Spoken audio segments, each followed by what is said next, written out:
僕は国際協力をやっぱりライフワークとしてやっていきたいっていうのがあって、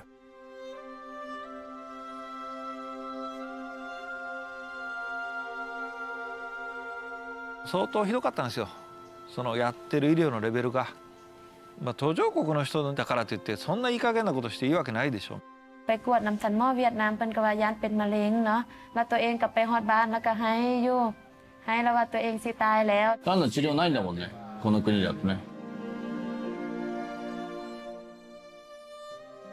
手術全然違うで機会もない。そんな中でやっぱり手術を果敢に挑む彼を見て、あ、彼はこの中でずっと戦ってきたんだ一人で。この世界に生まれてきてよかったと思えるような、本当に人間にとって大切な豊かさを自覚し始めたんじゃないですか。自分が大村みたいな顔になれるところが見つかったらハッピーでしょうね。大村は多分それがすごい前の段階から国際貢献っていう脳の中でなんかすごい出ちゃうものが見つかってて、多分それに愚直にやってきたんだろうね。それがまさかこんなになるとは思ってなかったんですけどこういうのって本当なんか、お互い生きてんなみたいなね感じするじゃん。いいよね。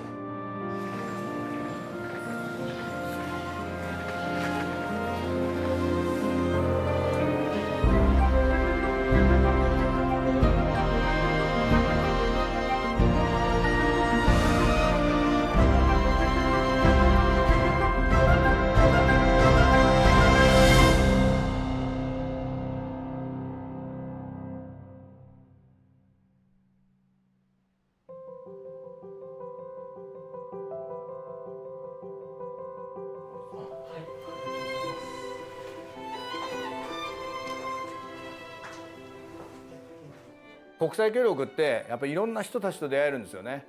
でいろんな人たちと出会えるといろんな笑顔に出会えるんで、僕が一番初めに国際協力に従事したというか、触れることができたのはジャパンハートという NPO を通じてなんですけれど、その時は僕救急救命課をやっていて医者4年目の時だったんです。人間力みたいな底力みたいな今の日本人たちは決定的に不足してるんです。結局苦しい時にやっぱりどれほどね余裕を持って耐えれるか、どれほど笑えるかっていうのはね、やっぱりこの人の持ってる力じゃないですか。もう本当に熱いことすごい言ってて衝撃を受けたんですよね。この先生と一緒に働きたいなと思ってミャンマーで6ヶ月間ジャパンハートで活動させてもらいました。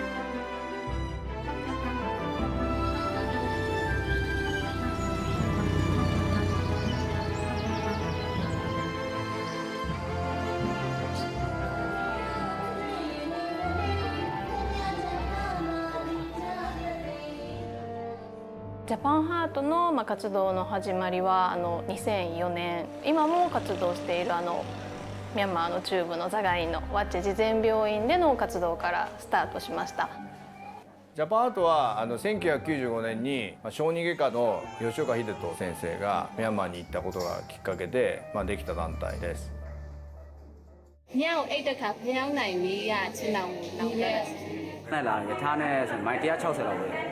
2007年の5月から僕が長期滞在の医者として参加をさせていただきました。医者4年目でどんなことできるか全然分かんなかったですけど楽しみでしたね。すごく今まではちょっと全然経験しなかったというか想像すらできなかった。ガーゼっていうのは血を吸うための、血を拭き取るためのものなのに全然血をむしろ弾いちゃうぐらいのガーゼだったりとか。こちらでは全て原材料から手作りです針って組織を貫通させるためのもので、その針が全然刺さんなかったりとか、麻酔の薬打ったら全く効かなくて患者さんものすごい痛がってるみたいな。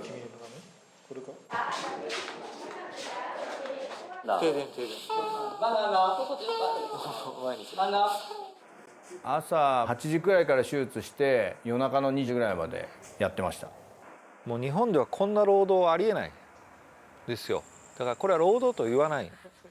過酷ならやめればいいから、ボランティアなんだから。だけど休めばチャンスをなくすだけ、全部自分に返ってくることだから、僕らみたいなボランティアの環境じゃないとできない、今みたいなことはね。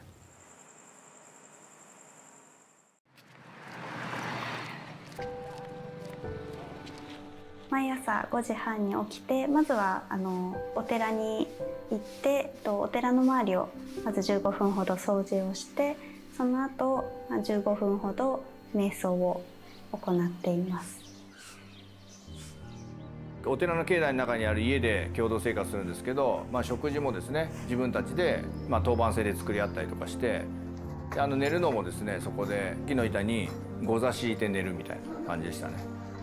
ずっと共同生活なんで、日本人同士でなかなか慣れない環境で固まるじゃないですか。他の看護師さんたちはまずはミャンマーに慣れたい、ミャンマー語に慣れたい、ミャンマーの料理に慣れたいっていうところから、いきなりもうそれプラスアルファで医療レベル高くいくぞみたいな感じで行ったんで、すごい空回りしてたんじゃないかなと思いますね。大村です。ミャンマーに入ってからもう2週間経ちます。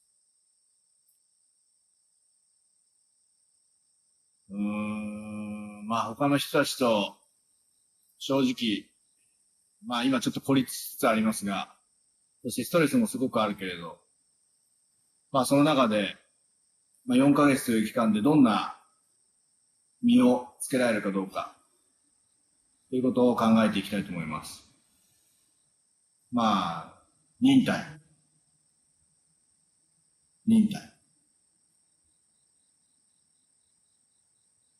自分に言い聞かせて頑張ります。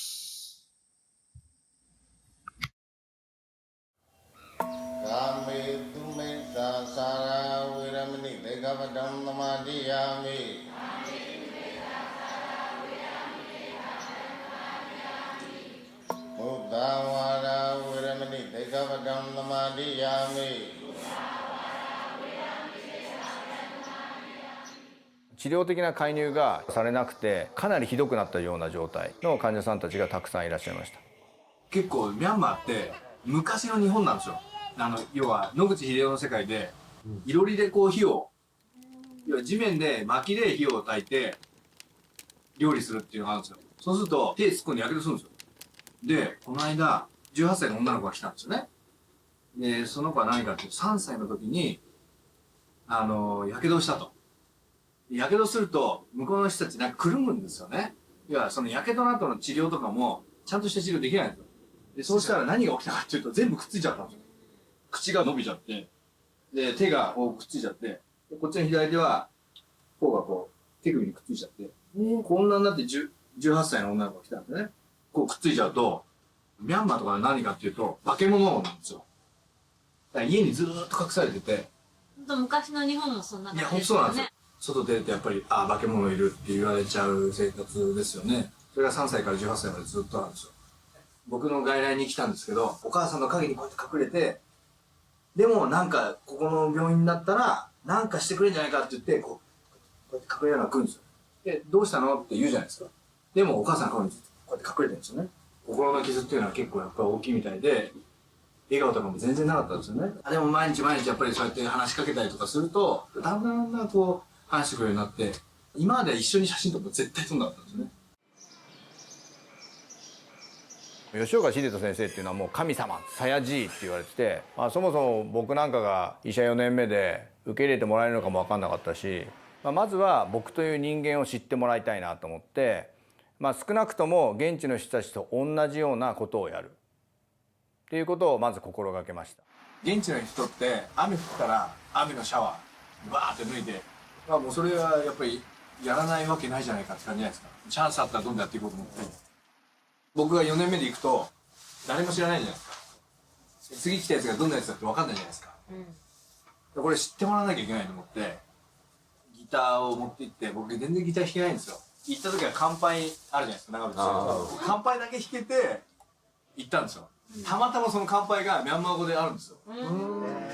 だから良かったんですけど、朝7時とかに来て、みんな村人が行くようなところにね、ガーって歌って、こんなことやるアホがまた来たんだみたいな感じで、それでだからもう初めからもう患者さんを興味示してくれて。外来の時、私と先生がなんか患者さんを見てどうしたのとかどういう病気とか前に、先生がいつも私の名前をバラとかバラでこれですよ力持ちですよと言って先生違うよ何言ってるの先生の名前を聞いてるわけじゃなくてよく笑いました。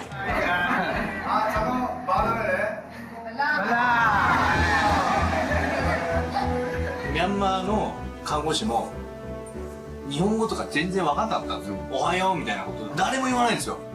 これはちょっとやっぱおかしいだろうと思って仲良くなりたいなと思って僕らもミャンマー語を覚えて日本語教室やったんですよね。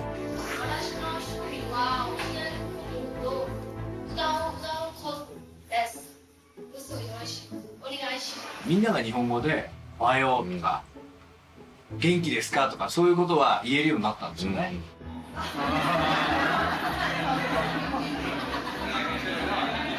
日本の歌とミャンマーの歌をそれぞれ僕らが練習し合って発表するっていう機会があったりとかしてそういうなんていうんですかね国を越えて言葉を越えて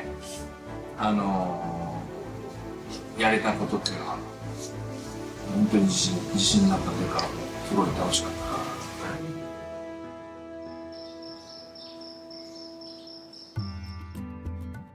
病院だったりとか道具はどんな道具が揃ってるのか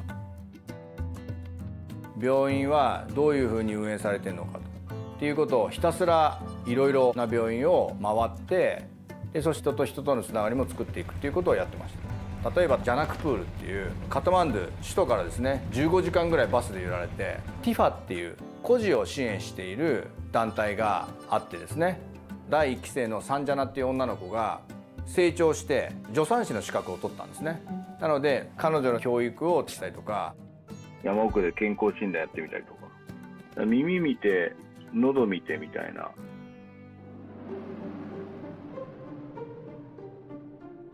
カンボジアってもともと救急車のシステムが事故るとそこに止まってる車が「おし患者さんがいた」っつってバーンって起きて何のトレーニングもしてない人が車から降りてきてボーンって患者さん入れてでそのまま病院に連れ込んで病院からお金をもらうっていうシステムだったわけだから患者が別にさどうなのって関係ない患者数が多ければそれで自分たちお金もらえるでそれにちょっと良くないだろうっていうので救急システムを構築するっていうのは日本の団体がやってるのヒコっていう団体がやってるんだけどそこで僕も救急システムの構築っていうのをやりました。もともとはですねカンボジアって自国で映画を作ったりとか音楽を作ったりとかものすごく栄えてたんですよね。その栄えた文化を一気にそのポル・ポトが革命というかですね大量に知識人が殺されちゃったんですよね。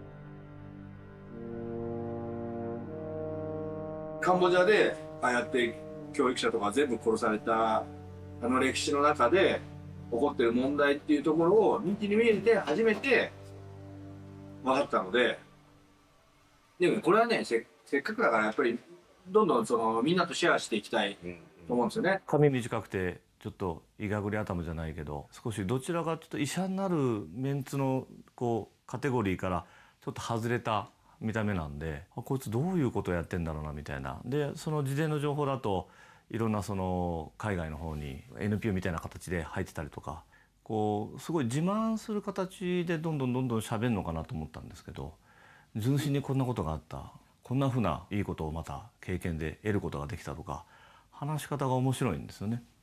でその話し方から見て本当に海外に行って日本では経験できないようなことをやりたいんだなっていうのが伝わってきたんですよね。僕は一生やっぱり東南アジアと関わっていきたいと思ってるので日本も含めですねそこのタイの大学っていうのは東南アジアの医者が集まる大学なんですよ。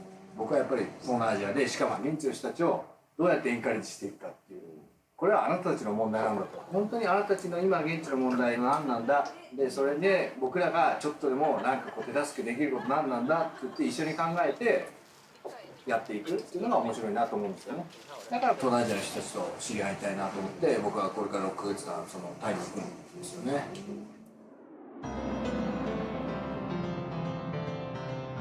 ミャンマーにいた時にもネパールにいた時もやっぱり日本で見たことのない患者さんっているんですよね。それで熱帯地域にある熱帯病を学べるタイのマヒドン大学に行きました。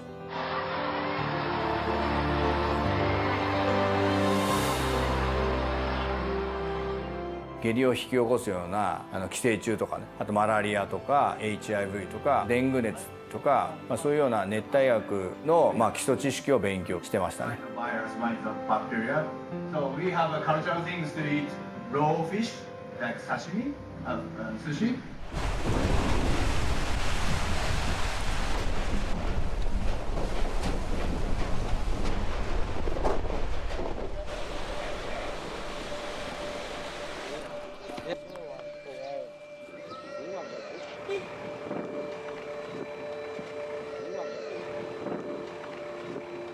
The damage from Cyclone Nargis was quickly apparent. Some 140,000 people were dead or missing. Hundreds of thousands were homeless. 私の人生で一回でも見たことないことですね。ミャンマーでサイクロンが来ますよとよく言われます。だけどその2008年の時サイクロンがちょっと特別な厳しいサイクロンですね。だから周りが何もないです。大きいその木でも倒れたし、あと水牛とか馬とか、あと人もたくさん、死んだ、そういう体がよく見られます。自分の人生では一番ひどかったことです。The biggest challenge in helping survivors was not flooding or displacement. It was the military government. For weeks, it refused most international aid.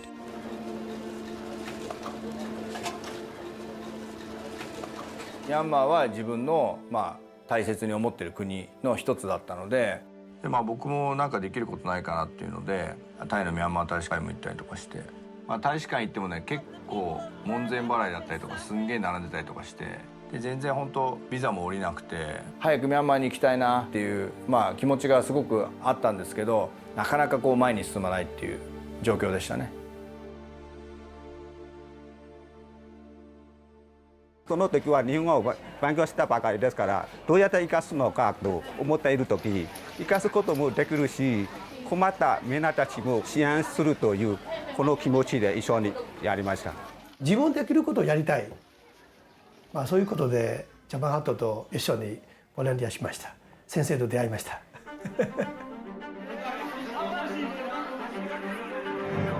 日本の国民の方から寄付したお金をよく使っていろんなもの、必要なものを買って、これをトラックで持っていて、サイクロンって雨季だから来るじゃないですか。雨季なんですよ。で雨季だから雨ブワーッと入ってくるんですよ。でびっちょびちょになりながら、もう砂ぼこりもすごかったし、凸凹の道路でそういう車にいろんな寄付品を入れて、お医者さんでもね同じところに座って席もないですよ。もし何か病気がある人とか、何か先生に見せたい人とかはそのところに来てくださいとか、この配ることはこちらにしますと、それを先にみんなに説明します。じゃあ順番に、ここに並んでくださいとか、そういう被災地のところはね、こういうところで田舎の人が多いですね。船もね4日間何十人って雑魚にして、田舎の人たちがよく好きになる歌とかを先生が分かる。それを歌ったらみんながその人がミャンマーの歌ができるんだとかびっくりして、何か病気とか怪我とかもらった人は嬉しくてね、この病気が半分ぐらいは治ったみたいで、それは有名ですよ。デング熱が発生した時に「病死バーンレッコタンビアニーゼクエ」「病死バーンレッコタンビアニーゼクエ」って幸せなら手を叩こうの歌なんですけど、ああいうのも歌で蚊がいたらひっくり返そうねみたいなの作ったりとかして、子供たちにもうこういうのがあったらひっくり返してねとかっていうのでやったんですよ。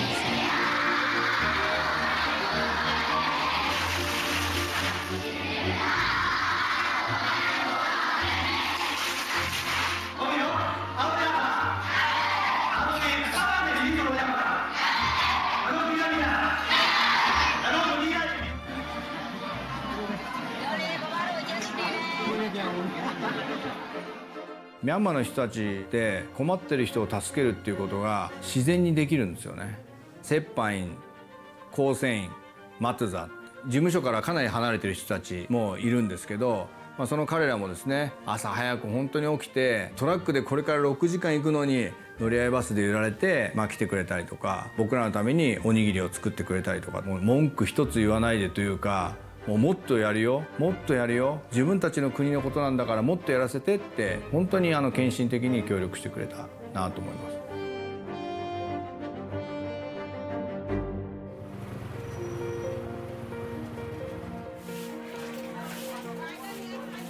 ファーストエイドだったりとか、あと救急隊に対してどういう取り付けをしなきゃいけないのかっていうのをレクチャーするっていうことをやりました。2回目行った時に僕が教えたことが効果的だった事例あったよあったよってすごく言ってくれて、小さな子供がなんか地雷ってなんかねキラキラしてるらしいんですよね。で子供がその地雷をパッて持って、そしたらバーンとこう地雷が破裂してしまって両手が取れちゃったらしいんですね。で僕が教えたそのファーストエイドのやり方で判断をして、状況が悪くなったのでより高度なところに運ぶことができたよって言ってくれたんです。今まではこう自分がやるっていうことがメインだったんだけど、その自分が教えたことが患者さんを助ける事例になったっていうのはその時初めてだったんで、すごく嬉しかったのを覚えてますね。ネパールにもう一度行って大学病院だったんですけど、そこの先生たちに時間作ってもらえて、僕は救急救命科でこういうことができるんだけどっていうようなプレゼンテーションをさせてもらったんですよね。でそうしたら初めの10分ぐらいで全然聞いてくれなくなって、その後彼らの言葉でバーって喋り始めちゃって、全く後相手にされなかったんですよ。で考えてみれば大学病院のもう病院長クラスの先生たちとお話をさせてもらってたんで、そのネパールの国王以外の親族の手術は任せてもらえるみたいな、本当にその分野の一流の先生たちだったんですよね。その先生にも本当にぜひ一緒に活動しようと言ってもらえるような、存在にならないと、技術を持たないとダメなんだなっていうことをかなり強く感じましたね。でそれをきっかけに、2年間ずっとアジアで医療活動してたんですけど、もうこれはダメだと思って一回日本に帰って修行し直そうと思いました。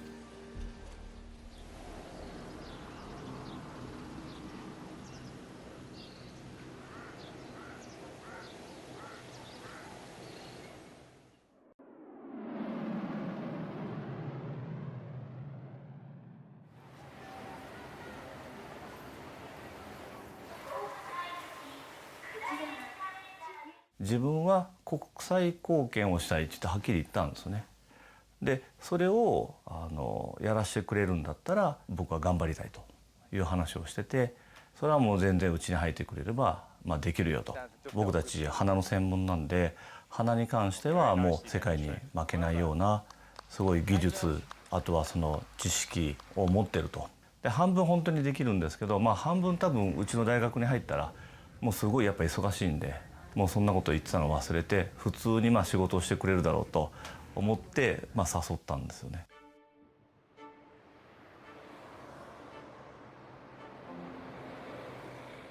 最初は耳鼻科何もまだ分かんない状況で、普通に耳鼻科のことを数年間はやってたんですよね、鳴りを潜めて。誰よりも手術にも入るし、病院にもいるし、緊急手術も絶対に入る。すごい巻き込まれましたよ。夜の7時とか仕事が終わってもう帰るかっていう時にポロロンポロロンって帰ろうかなと思うとなるんですよ。で「ちょっと先生いいですか?」とか言って、その来週の手術する患者さんの CT を全部見てプランニングをしたいって言って、もうそのうちそこと3時間ぐらいかけてやったりするんですよ。あいつ本当そういうとこ愚直にずっとやることはやっていくので、やっぱ吸収もちゃんとやってるね。普通の人だったら例えば夏休みね、それこそハワイ行こうとかどこに旅行行こうとかやってんのを、あいつは多分そういう休みを全部使ってアクセク通ったんでしょうね。カンボジアの国立病院全部回ってどんな機能があるのか、そして耳鼻科としては器具がどういうのがあって何人体制でやってんのかっていう情報をひたすら集めるっていうことをやってます。それがどんどん話が膨らんできて、向こうのなんかその大学の耳鼻科の偉い先生とこの前会ったんですとか、病院長の先生たちと向こうでミーティングをするんですと。それはすごいねと。でその時に慈恵の耳鼻科がどんなにすごいちゃんとやってるところなのかを先生にプレゼンテーションしてほしいと。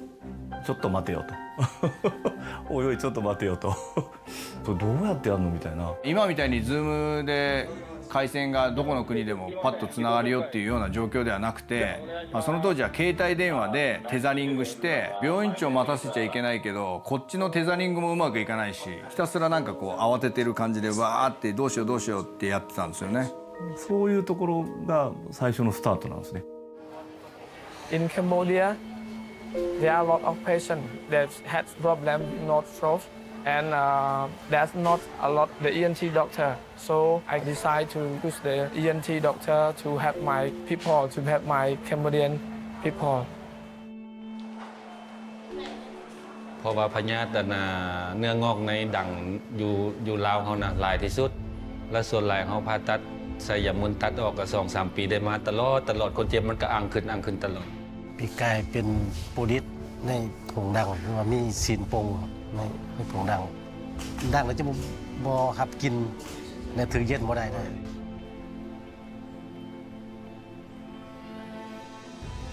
僕たちとしてはトレーニングコースっていうのは、一番慣れてます。カウンターパートナーって当時の彼はよく言ったんですけど、医療貢献にしてもその国際貢献するにしても向こう側の信頼できる医者がいないと自分の思ってたことがと向こうが考えてることも求めてるものが合わなかったりとか。カウンターパートナーの問題って、国際協力には本当につきものなんですよね。ドンチーク先生はもう本当に誠実だし、耳鼻科の協力、しかも鼻の手術教育っていうことに関してはすごくできるよっていうことを強調したんですよね。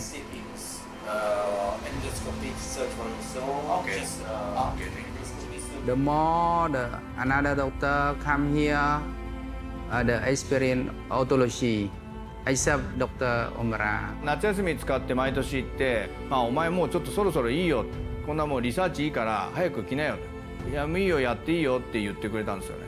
意気揚々と日本に帰って教授に言ったんですよ。ついにもう OK もらいました、カンボジアで医療活動ができるみたいなんでぜひ行かせてください。でそしたらまだかなみたいな感じで結構本当一周されたんですよね。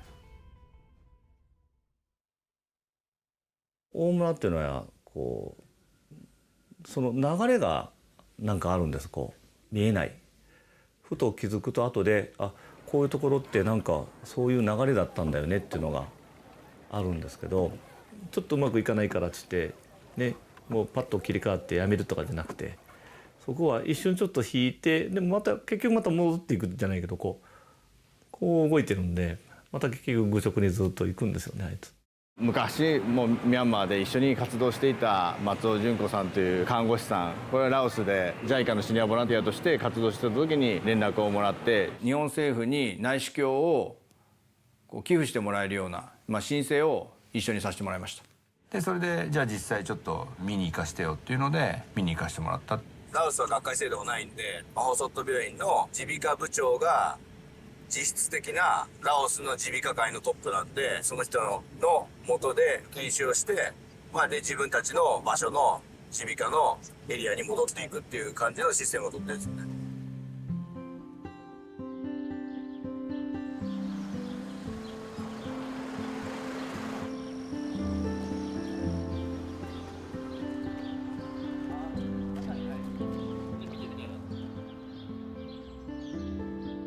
顕微鏡は何台かあったんですけど、内視鏡はもう一切なかったですね。申請をしても結局使い方分かんなかったら意味のないものになるし、そういう無駄ってなるべく少なくしたいなと思いました。ビラボン先生とかは耳が専門の先生だったんですよね。内視鏡を導入したりとかなかなか受け入れられない。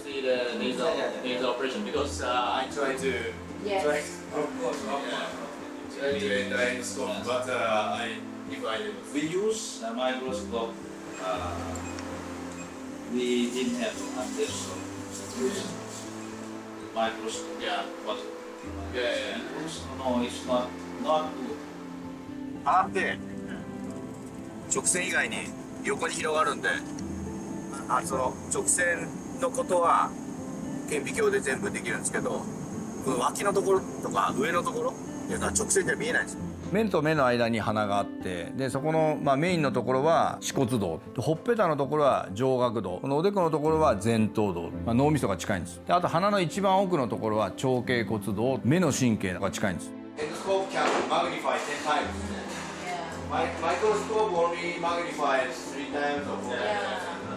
ラオスに行った時に本当にその日にたまたま大使館の人たちが来たんですよ。日本大使館に鼻の内視鏡の手術の道具を入れることはどんだけ重要なのかっていうのを一緒にプレゼンテーションさせてもらって、で入ったっていう感じですね。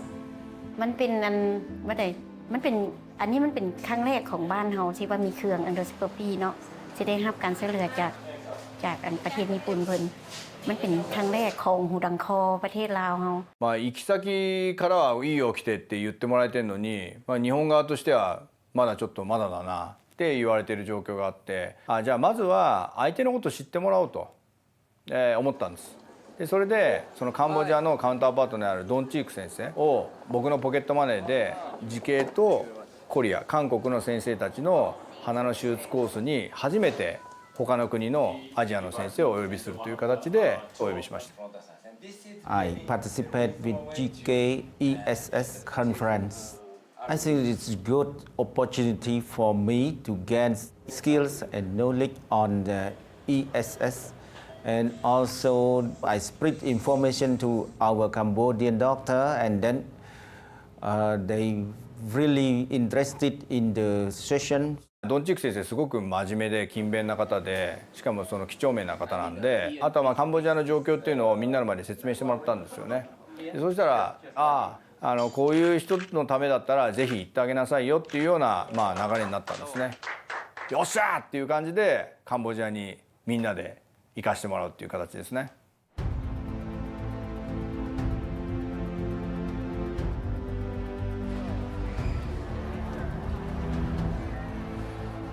まずはこっちの手術を見て納得してもらうというか、どういうものなのか、向こうがどんだけできるかどうかも分かんないんで、それを見に行こうみたいな。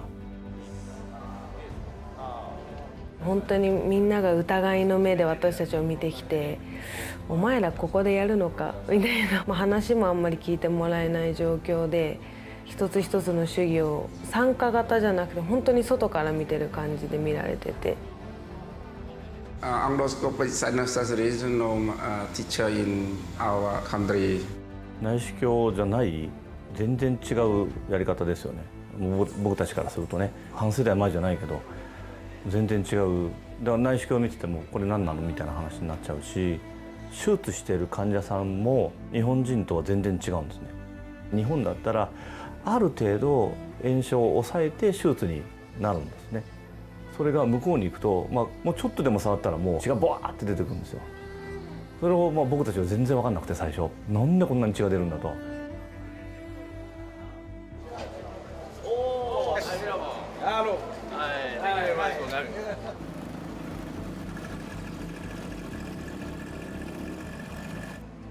สองที่เขาอยากซอยเรื่องหัวหนังคอกับเห็นดีนะเพราะว่ามันเป็นศูนย์ใหญ่ของหมอแผนกอื่นจะบ่มีเป็นแผนกแบบนี้。その国を良くしたいと思う外科医に対して教育を提供したいって思ってたんで、その国の一番の、国立病院にフォーカスをして活動するということをやり始めました。Which country they had the operation? Here. Here. Okay. あんまりじゃあ悪口言えない。初日にですね、手術はこの曜日にこういうふうに入れるっていうのを調整をして。สัญญาบุรียูพีไปสัญญาในประมาณเดือนนี้ประมาณ 7-8 ชั่วโมงไปกวดน้ำสันหม้อเวียดนามเป็นกระวายานเป็นมะเร็งเนาะแล้วตัวเองกลับไปฮอดบ้านแล้วก็ให้อยู่ให้แล้วว่าตัวเองสิตายแล้วเนาะสิบ่ได้เกิดอยู่แล้วปะครอบครัวแล้ว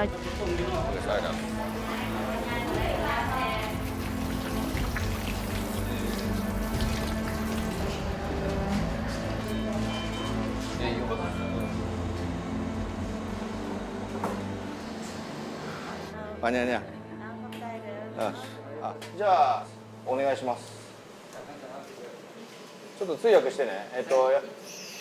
やっぱり左の鼻の中に充満する腫瘍を認めます。ね。だからこれが多分腫瘍。これ腫瘍です。これ。やっぱり触ってもらわないとうまくならないというか、良さも分かってもらえないんで、極力安全な範囲で積極的に触ってもらうということをやってもらいました。一緒にやりましょう。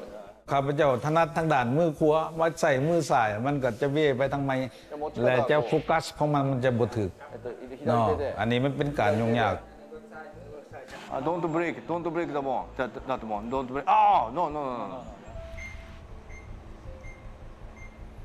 おお、違う、それ違うから。それ鼻だからそれ。それ鼻の入り口だからそれ。危ない。鼻の形変わります。ラオスはですね、カンボジアとか他の国よりもやっぱり一段階遅れていて。あ、起きた。ちょっと患者起きた。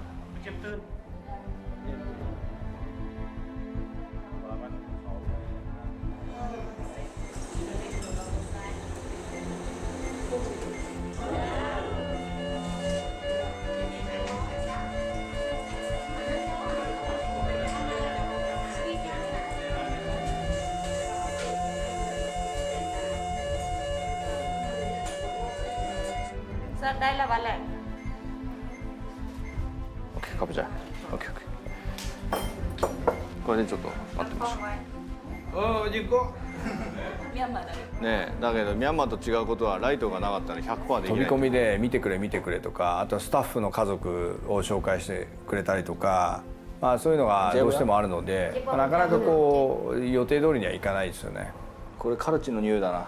ガンだなこれ。この匂いはガンだな。これね、もう43歳。これそうだね。いや。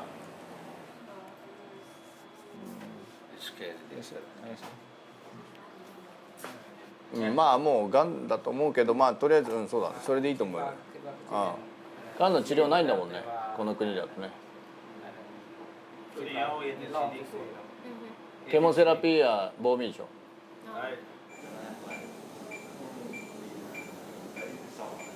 ได้แล้ววันแหละ トゥンでアップワードช่วงมือนี้เฮ็ดมาประมาณ20 ปีแล้วอันนี้ถือว่าก็มีมันลำบากน้อยนึงเนาะเพราะว่าเฮาบ่ลือกับเครื่องแล้วก็ที่ว่าเฮาใช้ซื้อเครื่องนี่มันก็บ่เป็นสแตนดาร์ดเทื่อเนาะมีแต่ว่าเฮาสนทนากันระหว่างเจ้าค่อยเข้าใจกันแล้วก็สามารถเข้าใจกันได้แล้วก็ส่งถึงบางอันก็ผิดพลาดก็คิดว่าบ่เป็นหยัง現地の言葉で監視の名前一緒に作ったりとか、実際触ってもらうと内視鏡の良さっていうのが、やっぱり分かってもらえるんだなっていうことを感じました。การบ่งมติแม่น100%มันเห็นเกี่ยวกับกายวิภาคศาสตร์กับที่เกี่ยวกับความอันตรายของพยาธิอื่นๆหรือว่ามีการแตะต้องเส้นประสาทเฮาก็เห็นแจ้งตัวนี้มันดีหลายที่สุดเป็นขอบเขตของกายวิภาคศาสตร์ของคนเฮานี่สิ่งใดที่เป็นพยาธิสิ่งใดที่บ่เป็นพยาธิมันสามารถบ่งมติได้อย่างกระทันหันเลยเทียบใส่พวกเฮาวางยาสลบอยู่บนอื่นคือตัวอย่างอยู่ผงทองเนาะที่ว่ามีการผ่าตัดแบบใช้เครื่องมือแบบนี้เนาะก็เป็นการผ่าตัดที่ดีให้กับคนเจ็บเพราะว่าจะบ่ได้มีบาดแผลอยู่ทางนอกมาแล้วก็เฮ็ดให้การเจ็บบาดแผลหลังการผ่าตัดนั้นน้อยคนเจ็บบ่มีบาดแผลทางนอกหลายเนาะこれこうじゃなくてこう。そううまい。ノイコーン。ナイスですね。来たね。私の場合はなんか再発する可能性ありますか？ほぼ 0% に近いと思います。近いそうですね。Push the ball over there. អារម្មណ៍ផងពួកខ្ញុំតែអត់សង្ឃឹមដូចតាខ្ញុំឈឺមើលអត់ត្រូវដល់ចឹងមានអារម្មណ៍ចិត្តអ្នកថាទៅនេះទៅនោះចឹងអត់មានអត់សង្ឃឹមចឹងដល់ពេលបានគ្រូមកខ្ញុំមានអារម្មណ៍ថាមានសង្ឃឹមចឹងណាពួកកូនក៏ឈឺម៉ែ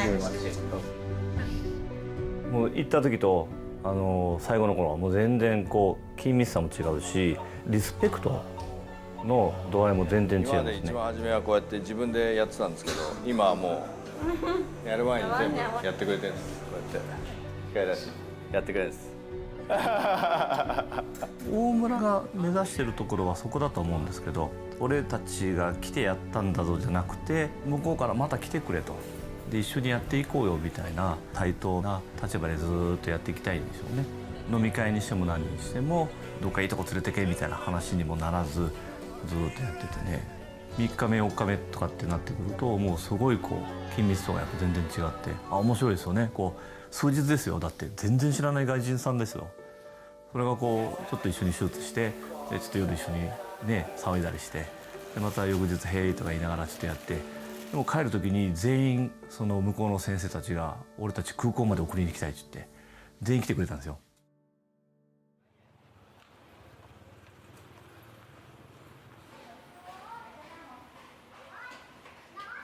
こうやってこう一歩一歩やっていくので非常に時間はかかるし、例えば僕一人であれば1日手術、ね、道具とか全部揃っていれば4件5件できますけど、でもそれはあまり意味がないと思っているので、一緒に診察をして一緒に手術をこうやっていく、こういうことがとっても必要だと思っています。He see the cases that we cannot provide clear explanation to the patient. So after discussion, his idea, so the patient accept and get calm with their disease. 慈恵医大ではアジア ESS コースって言って年に1回アジアの先生たちにレクチャーする機会があるんです。これはもともとコリア ESS コースっていう森山先生が始められたコースで、大村先生が、それをアジアに広げようっていうことでアジア ESS コースっていうのが今年に1回やられてるんですけど。Omura always said, why you have to do like this, and what is it? What is the landmark? Where is the law? No. Why you should not push? Why? The reason. Why I said to you, why? No, laterally, only laterally. You should not go. 1 week not enough for me because complication bleeding during surgery, so I can't see well anatomical length.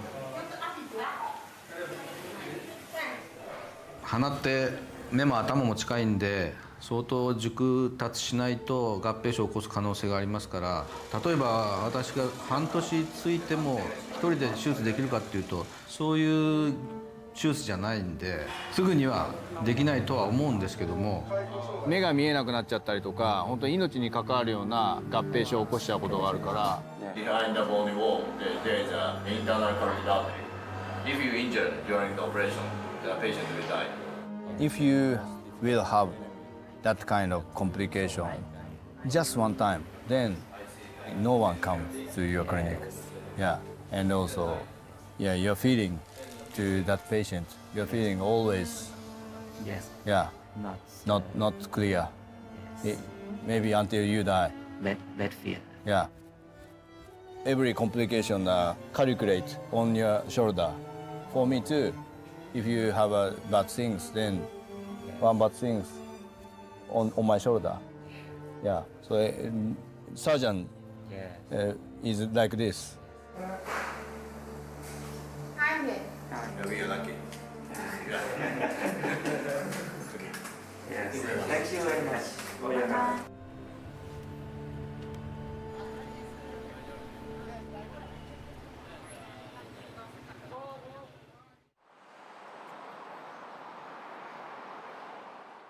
お疲れです。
やっぱ外科ってね、手術するってやっぱそういうことだから。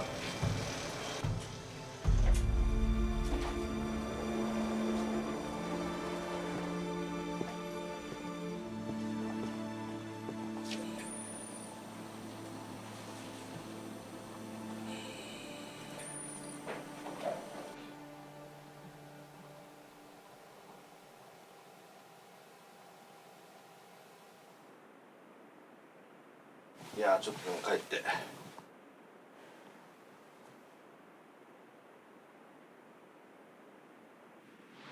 ああ、それは良かったです。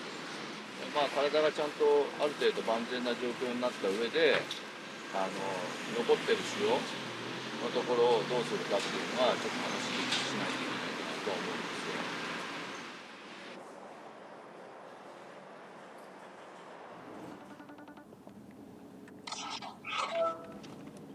おはよう。おはよう。お、本読んでたの？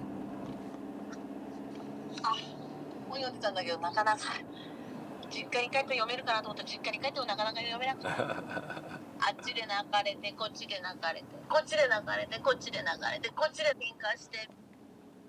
あ、おはようございます。おはようございます。すいません、一人ごとブツブツ言って。お花。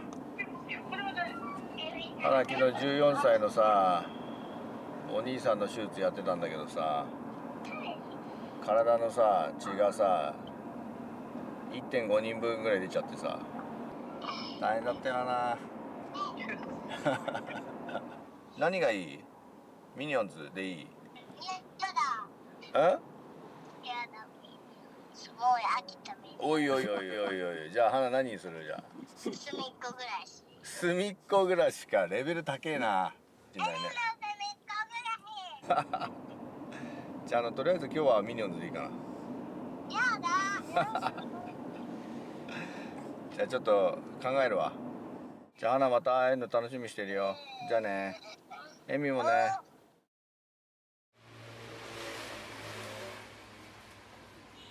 どうも。お待たせします。ああ、先生どうも。いいですか、いいですか。どうぞ。いやもう先生ご無沙汰してます。いやもうこんなもうまさかラオスで先生にお会いできるなんて。たまたまなんだよ。昨日来て今日帰る。いやあの子さっき連れてきたら。あ、先生も待ってるから。ちょっと一人だけちょっと耳の子見てもらうと思う。あ、面白い面白い。サバイディ。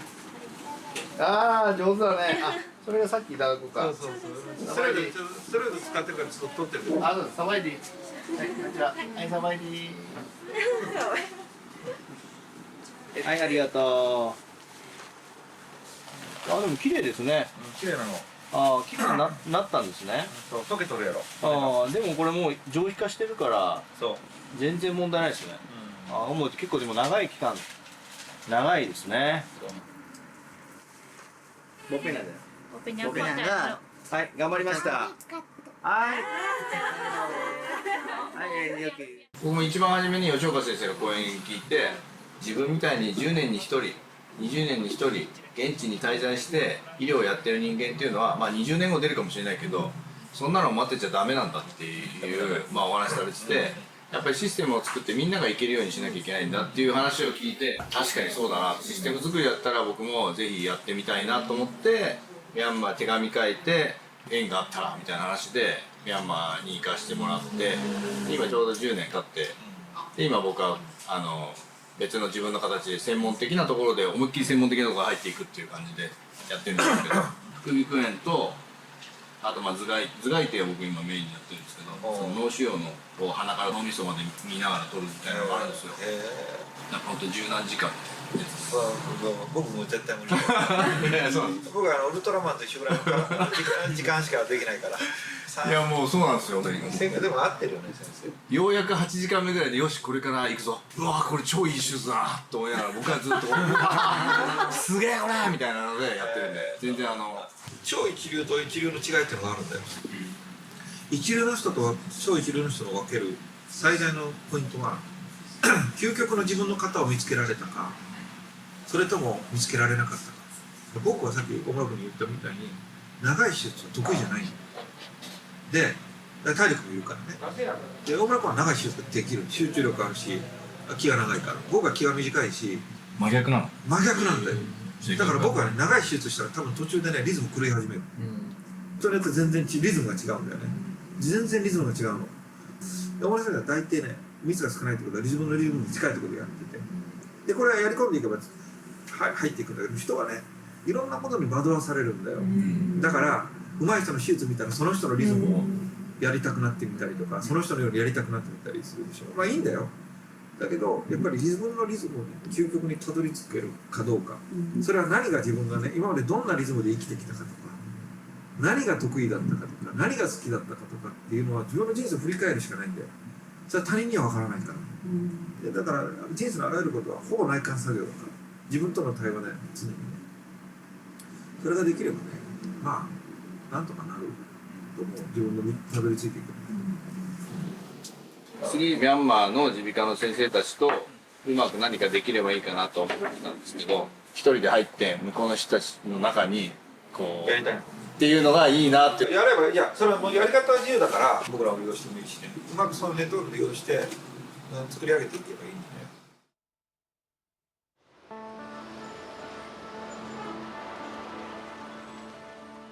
Dr. Omura, we met in the 70th ASEAN ORA HNS conference. He introduced me. He is Japan's ENT doctors, and he want to collaborate and cooperate with the Myanmar ENT doctors. You show me a lot of basic of the EAS. Yeah. Yes. So, and I think I improve a lot. I can open maxillary ostium very big. Prepare as you said, less bleeding.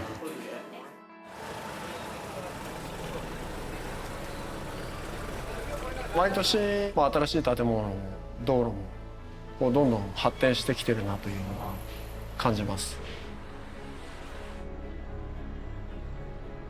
去年よりも積極的にこう何かいろいろ興味を持って聞いてくれる人が増えて、お互い成長していけたらいいなと。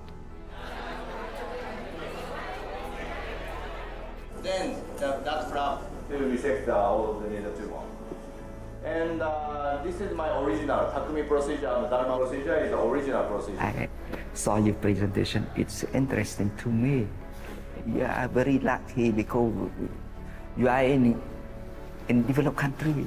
Everything is good for education. I was studying medicine from 1971, but after 4 years, I go to Pol Pot regime. As you know, my country has a devastating regime, as you know, Pol Pot regime. So everything destroy everything.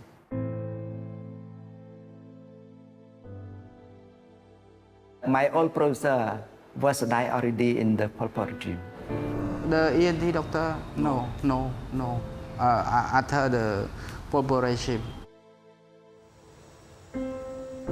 お医者さんのレベルとかですね、実際のその病院の仕組みとかどういうレベルなのかなっていうのがちょっとクエスチョンマークのところがあって、なぜかっていうと大概のお金のある方々であったり、お金がない方も含めて本当に緊急事態の時って国境を越えてもタイの方とか行って向こうで治療してしまうっていう話をよく聞きますんでね。どうなのかなっていう。そうなんですよね。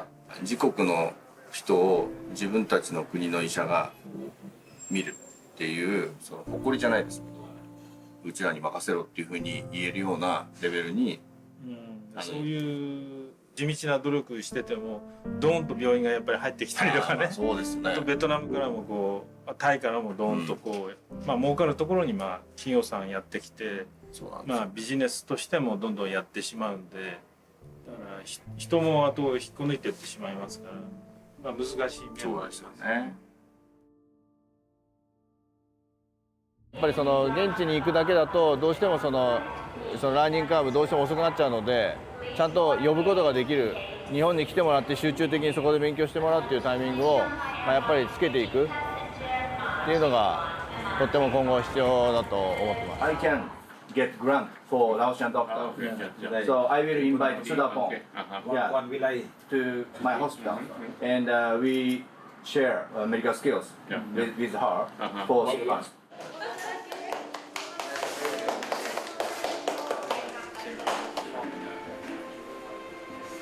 Thank you very much. Yeah, you're welcome. Yes. Yeah. I never think that I can continue my study abroad, and now my dream come true. After they came back from Japan, they improve a lot. This time, you are chosen to go to Japan. Yeah, I'm very happy. Thank you for Dr. Omura. He tried to spend the time, spend the money, come here, and my younger doctor to train in the Japan. Fortunately, I could get grant for you. Yeah. That is my wish. I think the visa for 3 months. Yeah.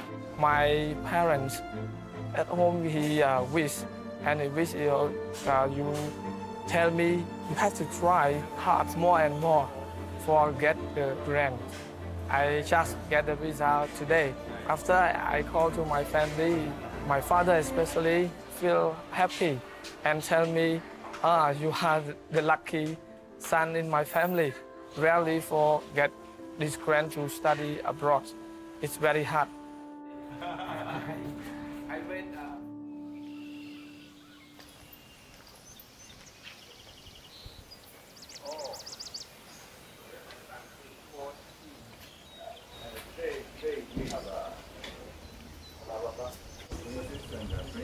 Yeah. In the sky. Yeah. Once a year they meet together. Yeah. At the time we pray something and they make your dream come true. So they write down their Write down. yeah.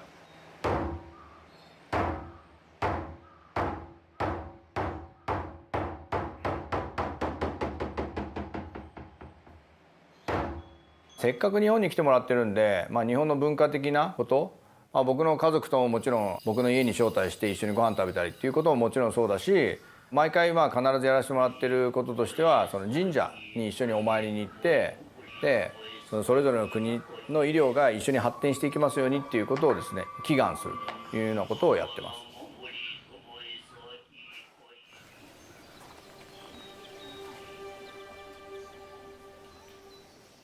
When I first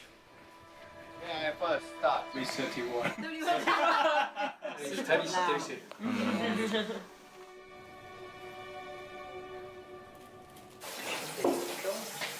こんにちは。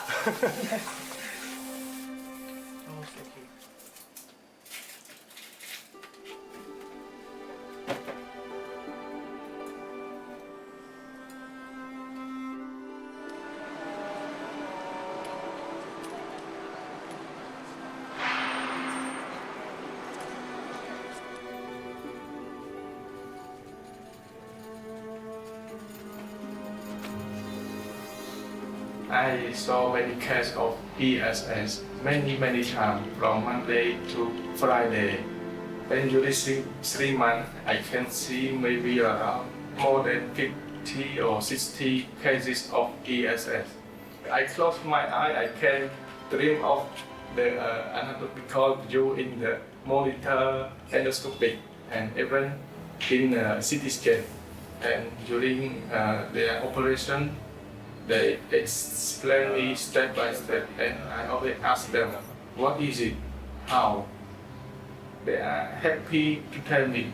Yeah, I am very happy. I am very focusing on my training. No problem. You don't get drunk at all, right?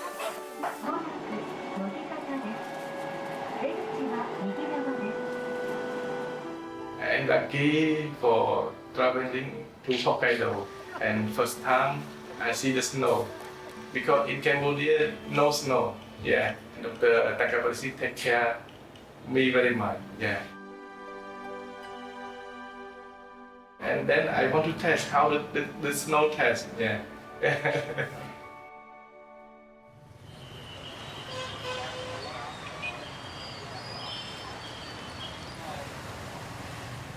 I stay in Japan 3 months.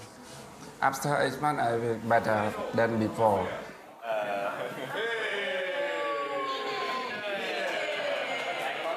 Especially for the doctor, when to study in Japan and come back, we improve our skill more and faster.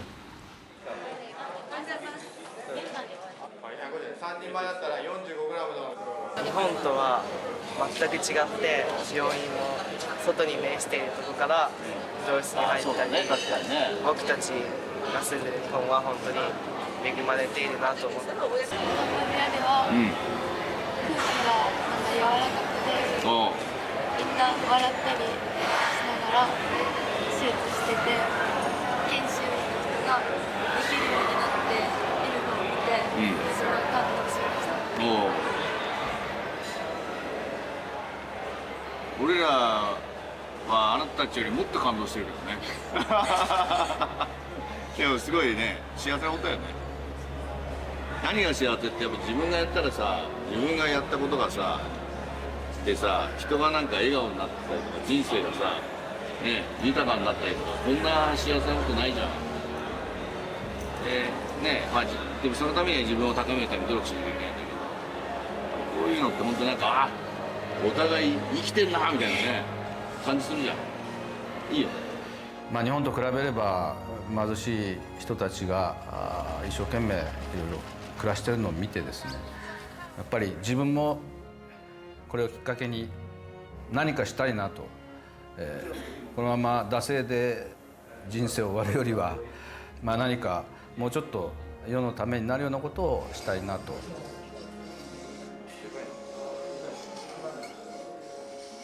Dr. Makara, he already go to Japan. He improved a lot. Before he go to Japan, we can go only every postage.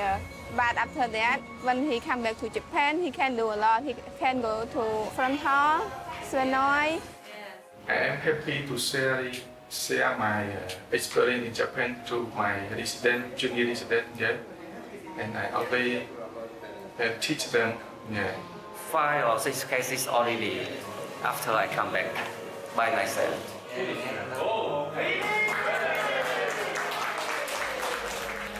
Fortunately, I have a chance to study in Japan, and then now I come back, I do surgery, feel more confident.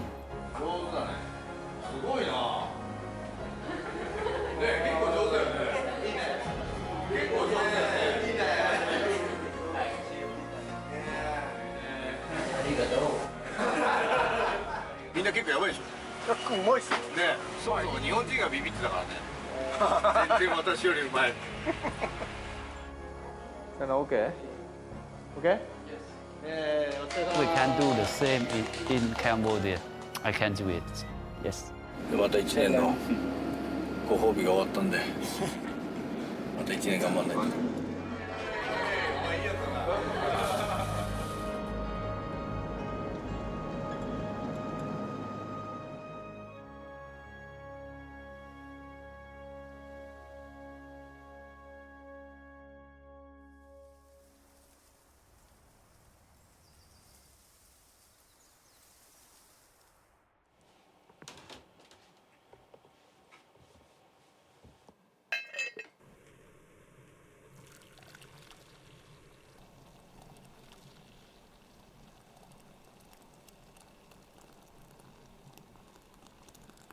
やっぱ香りがあるからなんか豊かになりますね、生活が。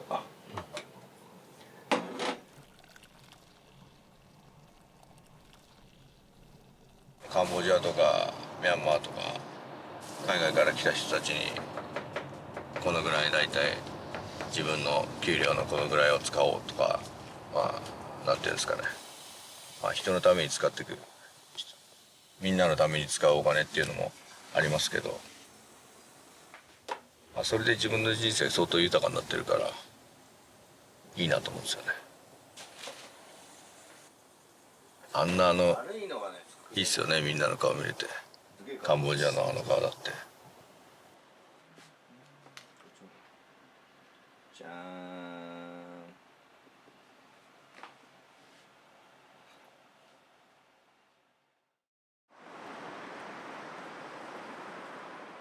I was go to the Tokyo on the 2018, yes, to see how the GK University Fest course is running. I invite him to come. We have our annual END conference in Myanmar, and please come and try to deliver the some topics for the Myanmar END doctors. ミンガラバミャンマーのめバラのコーバで茶のアクアヤンピョで茶のアチャイストンナウガンナイカンで茶のアチャイストンドゥーレミャンマー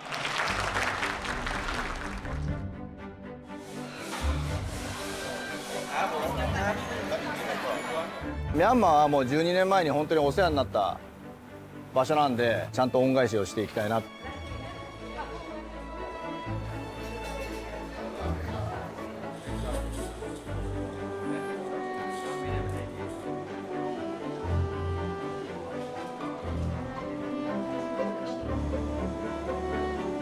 Actually, it is my first time in my life to see that kind of operation because we usually do treat an operation if there is disease present in the nose, only to the corresponding nasal cavity. But his way is very innovative. I think he very fluent in Burmese. I'm very surprised.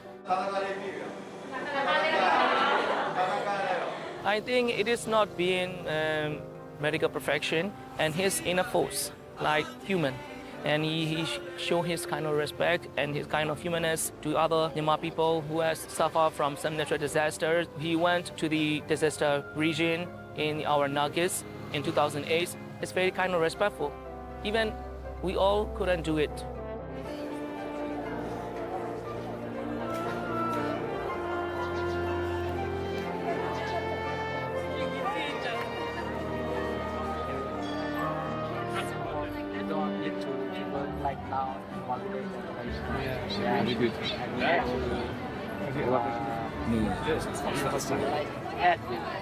Even I stayed around here for 1 year. Yeah. Wacha is very near. Yeah.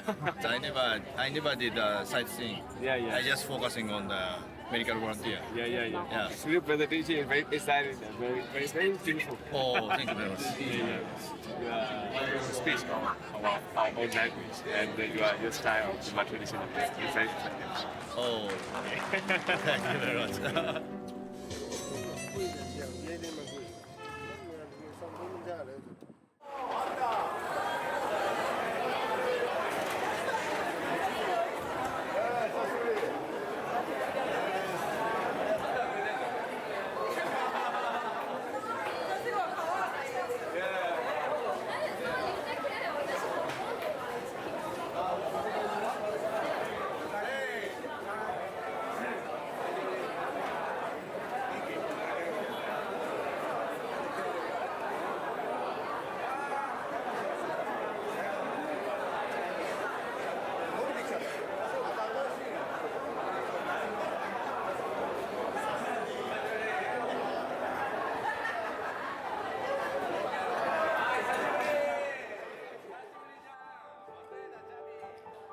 困る時に一緒に参加したメンバーは、一生忘れられないとしてそういう方法でマルギスの時に、参加したみんなは本当の兄弟みたいでいろんな話もできるし会えないけどね気持ちがよくわかります。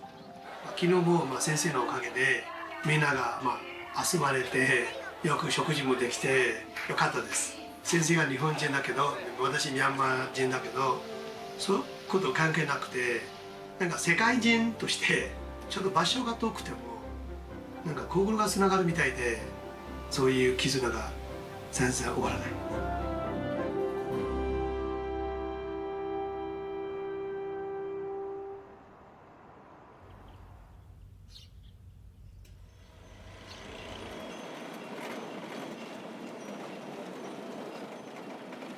お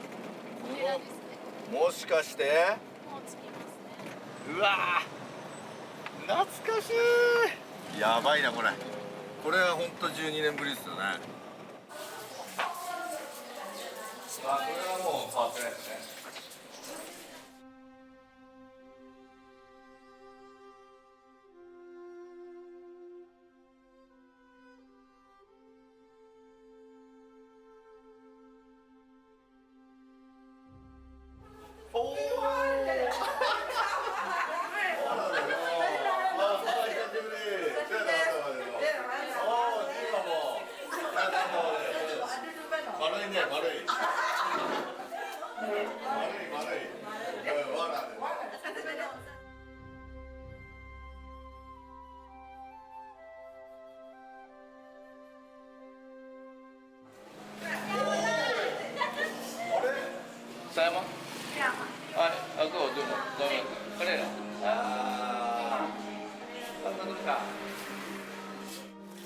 8ヶ月作ってんだ。あ、覚えてるわ。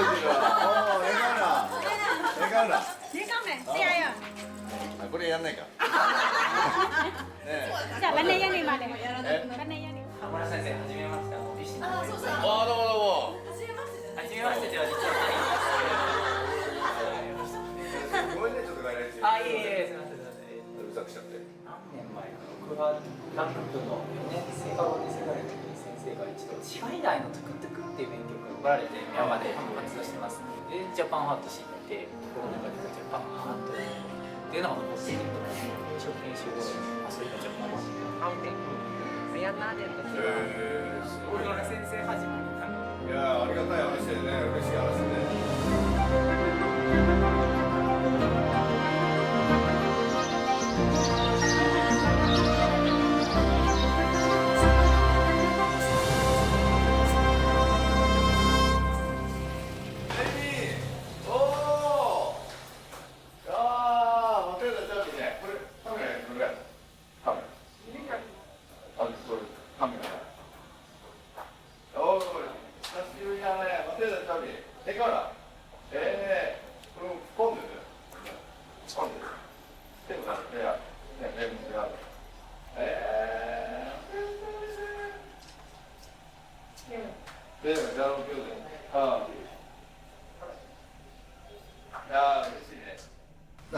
麻酔かけられないんですよね。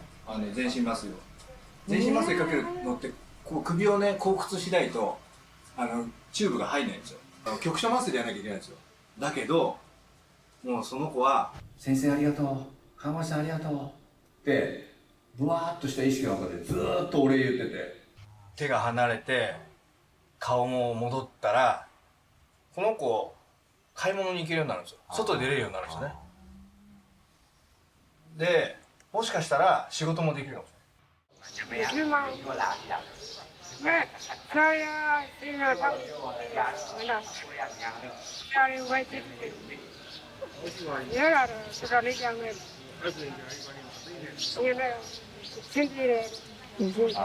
バドミン新品。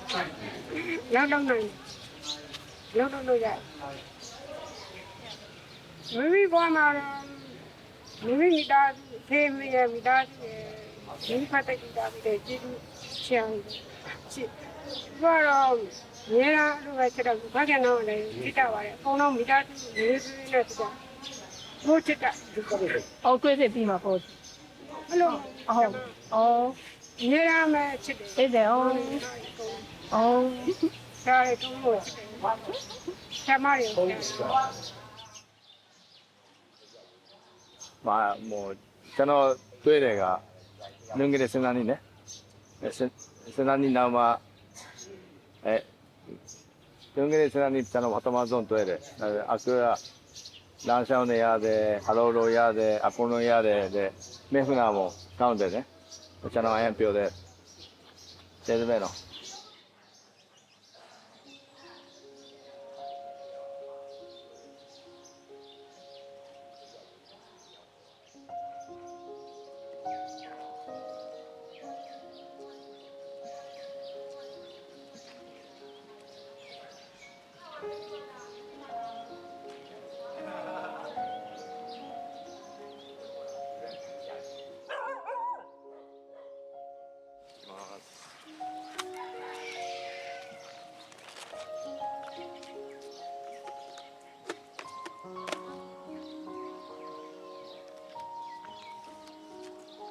ちゃリラックスしていいペーバーだね。はーい。はい、OK。Good。OK。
I have to share my experience and my knowledge to my college and in my hospital. I promise I will share the ES skill.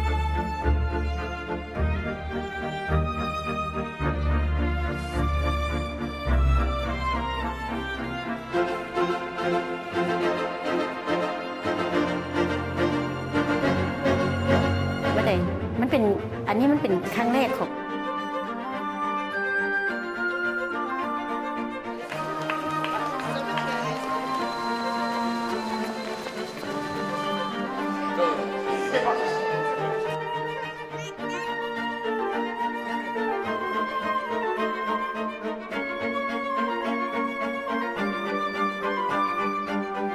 日本語学校です。名前がエリンという学校です。全員で200から250人ぐらいいると思います。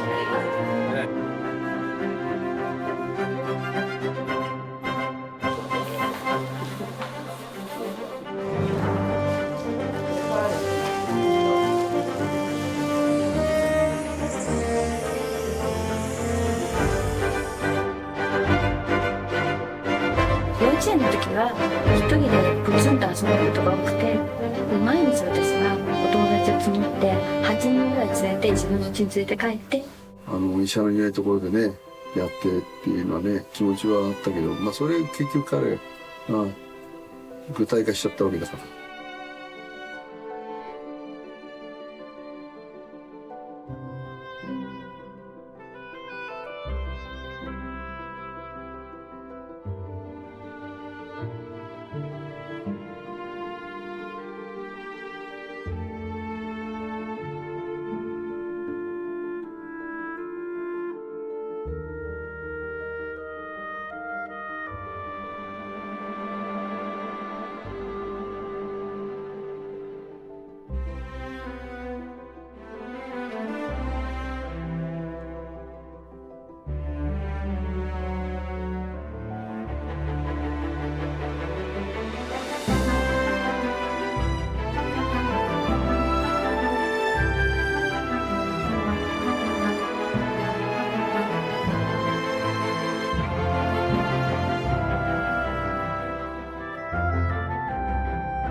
So today we are very excited to have Dr. Omura from Japan to speak to us on anterior skull-based surgery.